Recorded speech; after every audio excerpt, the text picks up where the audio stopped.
Hi అండి, welcome back to my channel Keerthana's homely foods. ఇవాళ మన రెసిపీ వచ్చేసి తక్కువ ఇంగ్రీడియంట్స్తో చేసుకునే కరకరలాడే మసాలా వడ. ఈ రైనీ సీజన్లో ఈవినింగ్ టైం వేడిగా ఈ వడలు వేసుకొని తింటే అద్భుతంగా ఉంటుంది. అలాగే ఇవి పిల్లలకి ఈవినింగ్ టైం స్నాక్స్ లాగా కూడా ఇవ్వచ్చు. మరి ఈ రెసిపీని స్టార్ట్ చేసేద్దాం. ముందుగా ఒక బౌల్ తీసుకొని దానిలోకి 2 కప్పుల వరకు పచ్చిశనగపప్పు వేసుకొని వాటర్ పోసి 1 గంట పాటు నానబెట్టుకోవాలి. ఇప్పుడు 1 గంట తర్వాత పచ్చిశనగపప్పు ఈ మాత్రం నానితే సరిపోతాయండి. ఇప్పుడు వీటిలో నుంచి కొన్ని పప్పు తీసుకొని పక్కన పెట్టుకుందాం.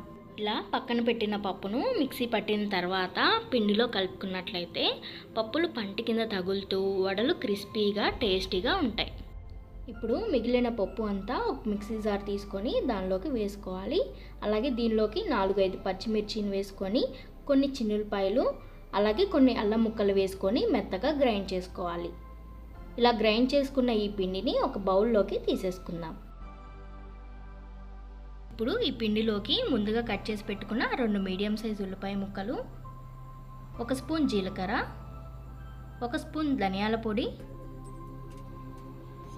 కట్ చేసి పెట్టుకున్న కొంచెం కరివేపాకు, అలాగే గుప్పెడు కొత్తిమీర వేసుకోవాలి. కొత్తిమీర వల్ల వడల టేస్ట్ చాలా బాగుంటాయి. ముందుగా పక్కన పెట్టుకున్న పచ్చిశనగపప్పు, 1 స్పూన్ ఉప్పు వేసుకొని పిండి మొత్తం చక్కగా కలుపుకోవాలి. మీరు ఈ పిండి కలిపేటప్పుడు కానీ మిక్సీ పట్టేటప్పుడు కానీ వాటర్ ఏమీ వేసుకోక్కర్లేదండి. వాటర్ వేసినట్లయితే పిండి పలచగా అయిపోయి ఆయిల్ అనేది ఎక్కువ పీల్చుకుంటుంది. ఇప్పుడు ఇదే పిండిలోకి 2 టీ స్పూన్ల బియ్యం పిండి వేసుకొని బాగా కలుపుకుందాం. ఇలా కలుపుకున్న ఈ పిండిని పక్కన పెట్టుకుందాం. ఇప్పుడు స్టవ్ వెలిగించి ఒక కడాయి పెట్టుకొని దానిలోకి డీప్ ఫ్రైకి సరిపడా ఆయిల్ని పోసుకొని వేడి చేసుకుందాం. ఆయిల్ వేడైన తర్వాత ఇలా నేను చూపిస్తున్న విధంగా పిండిని కొంచెంగా తీసుకొని బాల్స్ లాగా చేసుకొని చేతి మీద పెట్టి ఇలా ఒత్తుకోవాలి. వడలు మరీ మందంగా కూడా చేసుకోకూడదండి, అలా అని బాగా పల్చగా కూడా చేసుకోకూడదు. ఇలా మీడియంగా నేను చూపిస్తున్న విధంగా చేసుకొని ఆయిల్లో వేసుకోవాలి. ఫ్లేమ్ని మాత్రం లో టు మీడియం ఫ్లేమ్లోనే అడ్జస్ట్ చేసుకోండి. హై ఫ్లేమ్లో పెట్టినట్టయితే పైన లేయర్ అనేది తొందరగా మాడిపోతుంది. లో ఫ్లేమ్లో పెట్టుకుంటే మాత్రం ఆయిల్ అనేది ఎక్కువగా పీల్చేసుకుంటుంది.